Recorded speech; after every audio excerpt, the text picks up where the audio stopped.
সকাল ৮টায় শুরু হয় বিরতিহীনভাবে ভোট গ্রহণ, চলে বিকেল ৪টা পর্যন্ত। এবারের নির্বাচনে অধিকাংশ উপজেলায় ভোট কেন্দ্রে ছিল ভোটার খরা। এছাড়া বিভিন্ন স্থানে গুলিবর্ষণ, সংঘর্ষ ও প্রিজাইডিং কর্মকর্তা আটক সহ কিছু বিচ্ছিন্ন ঘটনার মধ্য দিয়ে শেষ হয়েছে দ্বিতীয় ধাপের উপজেলা পরিষদ নির্বাচন।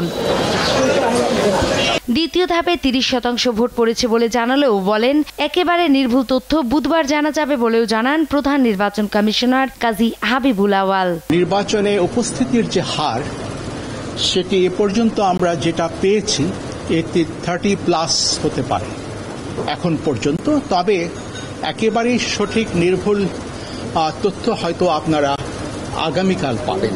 প্রথম ধাপে ধান কাটা ও বৈরী আবহাওয়ার কারণে ভোট 36% পড়েছে বলে জানিয়েছিল নির্বাচন কমিশন। তবে দ্বিতীয় ধাপেও ভোটার খরার জন্য একটি বড় দলের ভোট বর্জনকে দায়ী করলেন প্রধান নির্বাচন কমিশনার। একটা বড় প্রধানতম কারণ হতে পারে দেশের একটা বড় রাজনৈতিক দল তারা প্রকাশ্যে এবং ঘোষণা দিয়ে ভোট বর্জন করেছে এবং জনগণকে ভোট প্রদানেও নিরুৎসাহিত করেছে। যে কোনো গণতান্ত্রিক দেশে ব্যবস্থায় এই ধরনের চেষ্টা হতে পারে, মানে পক্ষ বিপক্ষ থাকতে পারে। তো আমাদের ভোট নিয়ে কোনো সংকট নেই, সংকটটি হচ্ছে রাজনীতিতে।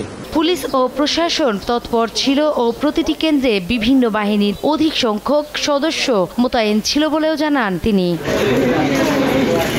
নূপুর মাহমুদ, দেশ টিভি, ঢাকা।